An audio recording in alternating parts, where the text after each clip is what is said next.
O diretor de desenvolvimento clínico do Instituto Butantan, Dr. José Moreira, fala de doenças e vacinas. O que é desenvolvimento clínico? O desenvolvimento clínico de qualquer produto, quer ele seja virado para diagnóstico, tratamento ou até prevenção, né, que são as vacinas, ele começa desde uma etapa, aquilo que a gente chama de pré-clínico, uma etapa em que a gente estuda em animais, não é? Avalia a segurança geralmente em camundongos, não é?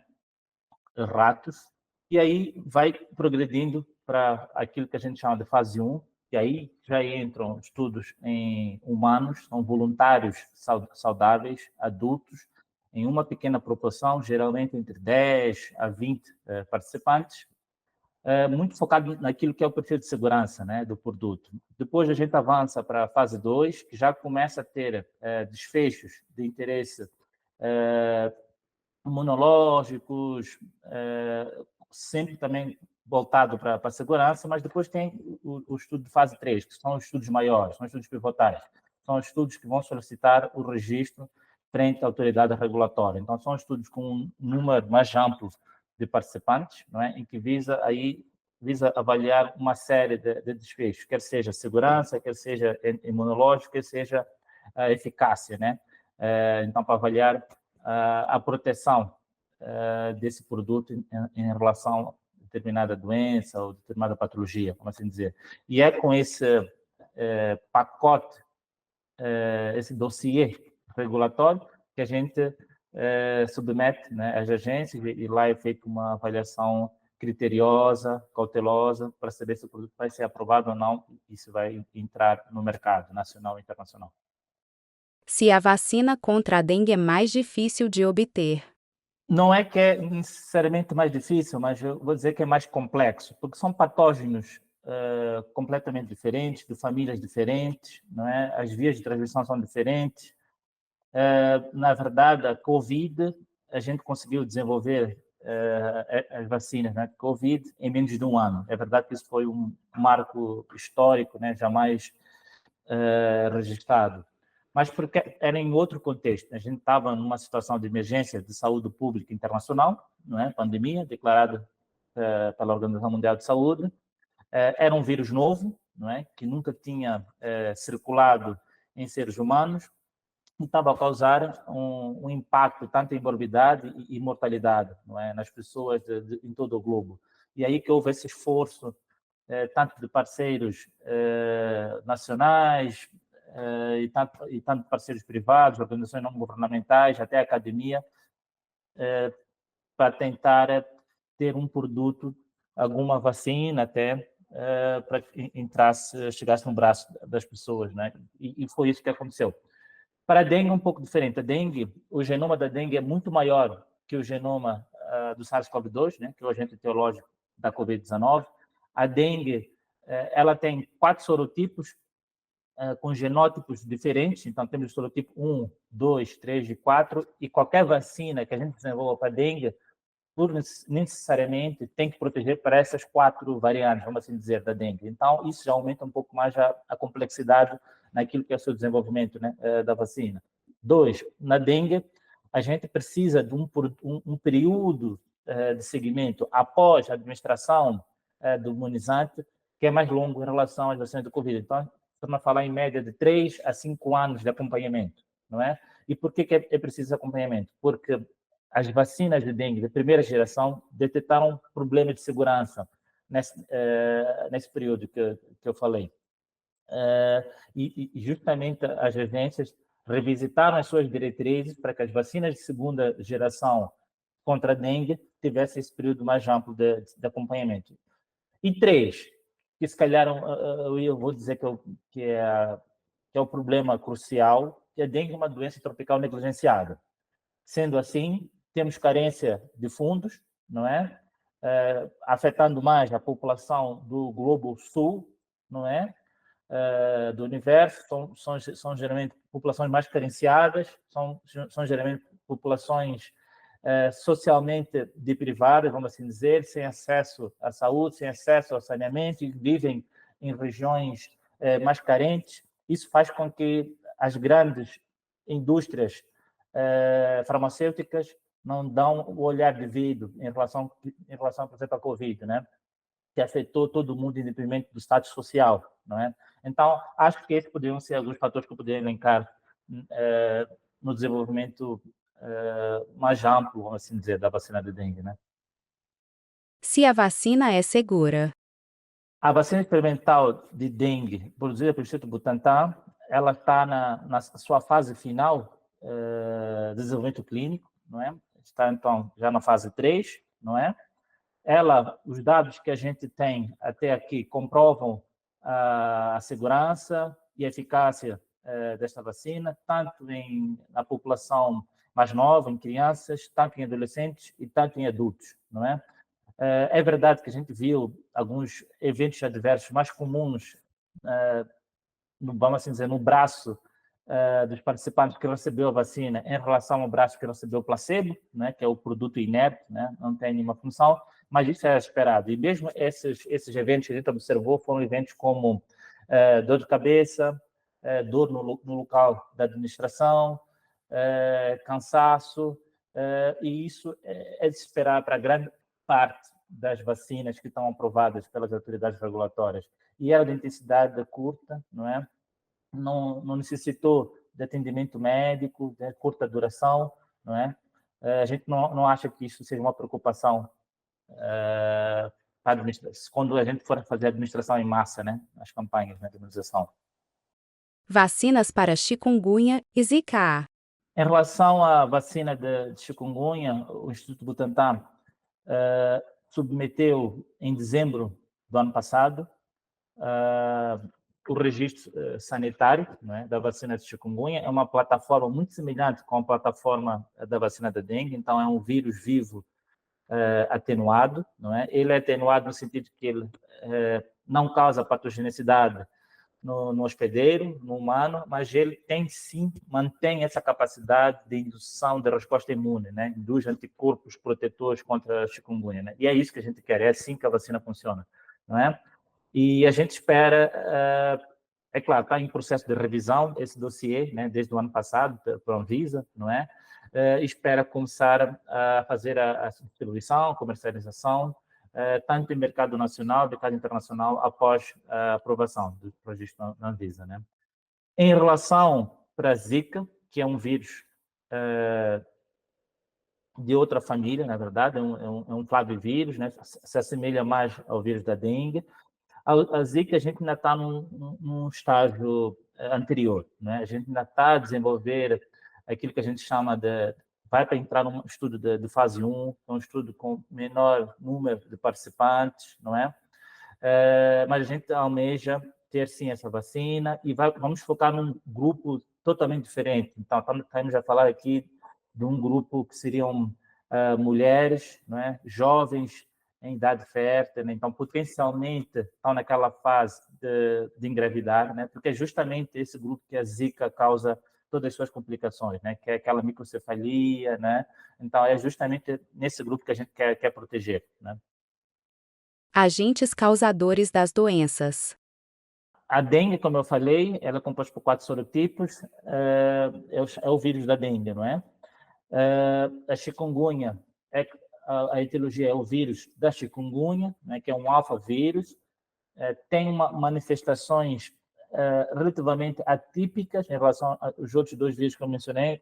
Ele causa muito dor nas juntas, né, aquilo que a gente chama de artrite ou artralgia. As vias de transmissão, né, os modos de transmissão são totalmente diferentes, né? Covid tem uma via de transmissão por aerossóis, não é? É por isso que uma das medidas de saúde pública durante a fase aguda da pandemia, não que agora a gente não circule mais Covid, mas a gente já não está na fase aguda, vamos assim dizer, era usar máscaras. E as máscaras já são baratos, fáceis de produzir, relativamente fácil de distribuir e de implementar na sociedade como um todo, né? E tem um impacto maravilhoso, né? Porque a máscara entra como se fosse uma camada adicional de proteção, né? Então, se eu estou infectado, a quantidade de partículas infectantes que eu expô-lo para para um ambiente ou para outro hospedeiro bem menor, né? Tem essa. E aí a gente tem vários tipos de máscaras, mas acho que não cabe aqui falar. Mas é isso, é transmissão respiratória, não é? E aí isso é válido para a maior parte dos vírus respiratórios, influenza, coronavírus sazonais, rinovírus, vírus celular respiratório. Esse é o modo de transmissão. As arboviroses urbanas, que é outro grupo, que é a zika, a dengue e a chikungunya, né? Essas são as principais arboviroses urbanas no Brasil. O principal modo de transmissão é a picada do mosquito Aedes aegypti, não é? Que é um mosquito que veio da África, mas que se adaptou muito bem nesta terra, não é? E nesta terra que é o Brasil, e tem uma capacidade belíssima de replicar, se transmitir, principalmente em centros urbanos, não é? E centros urbanos sem planejamento faz com que criam aqueles poços de replicação, água parada, não é? Isso faz com que as larvas eclodam e nascem, e por aí começa todo o ciclo. Vai picar alguém infectado e aí começa o ciclo. Dito isso, isso quer dizer que uma medida de combate ao vetor é crucial para esses arbovírus, né? Mas existem também outras vias de transmissão para os arbovírus, mas eu posso denominá-las como vias de transmissão secundárias. Por exemplo, durante a epidemia do Zika, o meu grupo de pesquisa foi um dos primeiros a detectar a via de transmissão sexual. Isso também não estava documentado na história, mas a gente documentou vários casos de transmissão sexual por Zika, então, entre parceiros, não é? E isso era algo que era inédito também. Ninguém sabia que um arbovírus, né, poderia ter essa via adicional de transmissão. Mas se a gente faz uma análise, uma análise mais aprofundada, vamos assim dizer, essas vias de transmissões secundárias têm um impacto cada vez menor em relação à transmissão pela picada de mosquitos, né? É por isso que a gente sempre continua a dar muito foco às medidas que a gente pode fazer em casa, aquilo que o cidadão pode fazer na sua comunidade, né? Tratar o vetor, não é?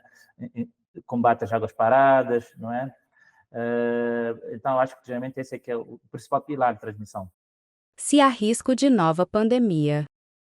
Essa é a pergunta que não quer calar. O que a gente, como especialistas em doenças infecciosas, a gente sabe que vai ocorrer uma nova pandemia, só a gente não sabe quando e qual vai ser a etiologia, não é? Então, para fazer uma resposta bem direta, a gente sabe que vai ocorrer, que é aquilo que a gente chama uma nova pandemia pela doença X. É uma doença que a gente não sabe, mas é uma doença que tem uma capacidade de se espalhar, se disseminar de forma rápida, não é? Pela comunidade, por países, até entre hemisférios, como aconteceu agora recentemente com a Covid.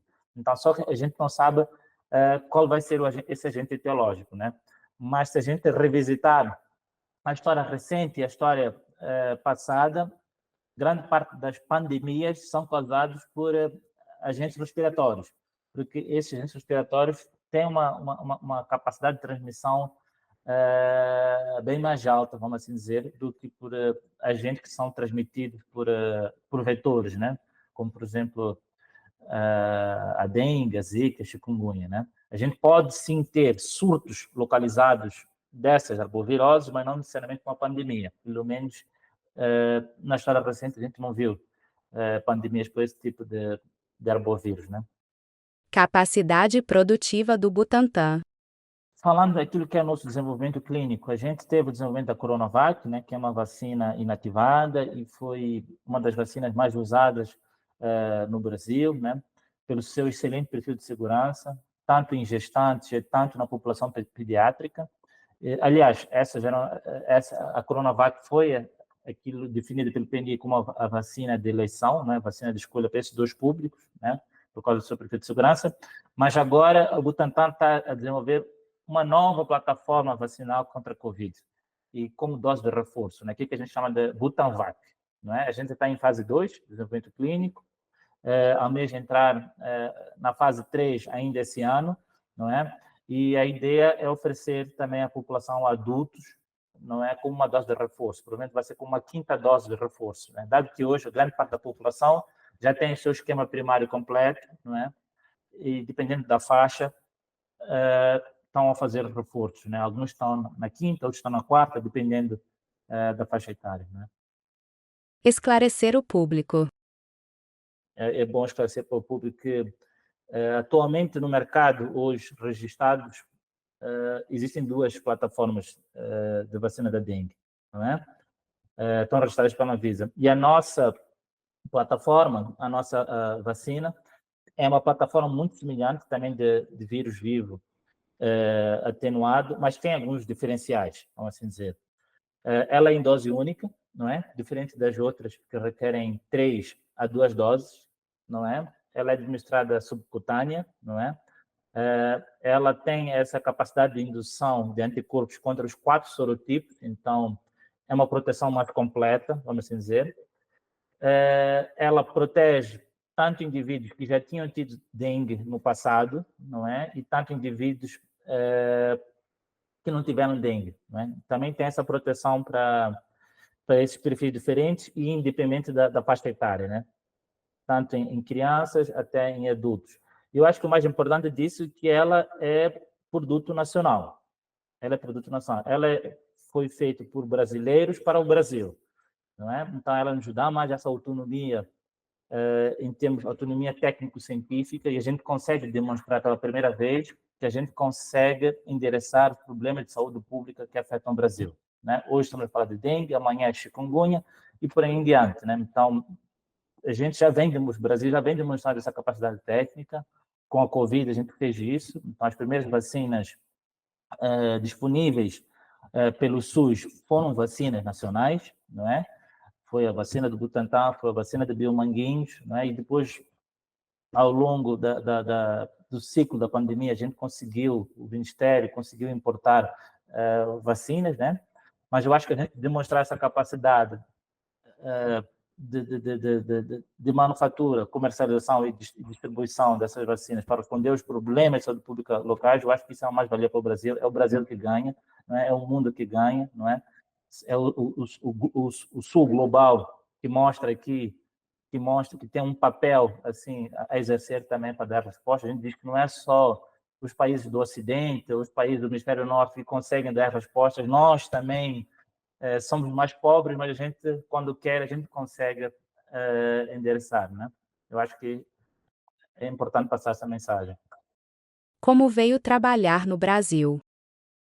A minha especialidade é doenças infecciosas e na época quando estava em Moçambique ainda, eu sempre tinha essa ideia de me especializar em medicina tropical, né? E o Brasil é um país, uma fonte de referência para o estudo dessas doenças, não é? Principalmente a gente tem ali a Amazônia, né, que é a principal floresta tropical no mundo, né, a maior floresta tropical no mundo, e com um monte de desafios ecológicos e até infecciosos, e aí eu decidi muito focar no início da minha carreira nisso, né? Porque eu sempre tive vamos assim dizer, uma predileção para o estudo dessas doenças. Então, no início estudei mais HIV, tuberculose, mas depois eu mudei para a medicina tropical, não é? Porque eu sinto que existe vamos assim dizer, acho que há uma necessidade do ponto de vista social, vamos assim dizer, de tentar encontrar produtos, medicamentos, diagnósticos para endereçar doenças dessa população, que é uma população bem mais negligenciada e carenciada, não é? Grande parte como eu falei inicialmente, grande parte das farmas não se interessa no estudo dessas doenças, não é? Porque são doenças que ainda têm nichos muito bem específicos, não é? E aí me especializar para combater essas doenças, eu acho que é algo importante, né? Então, na verdade, o Brasil entrou, vamos assim dizer, nessa minha trajetória justamente por isso, por ser uma referência mundial, né, para o estudo dessas doenças, né?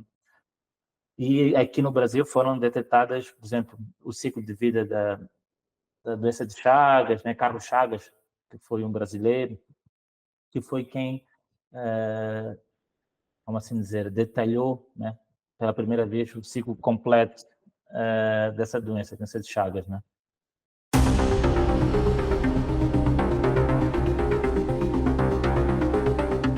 Acesse o portalnorte.com.br e confira a matéria completa.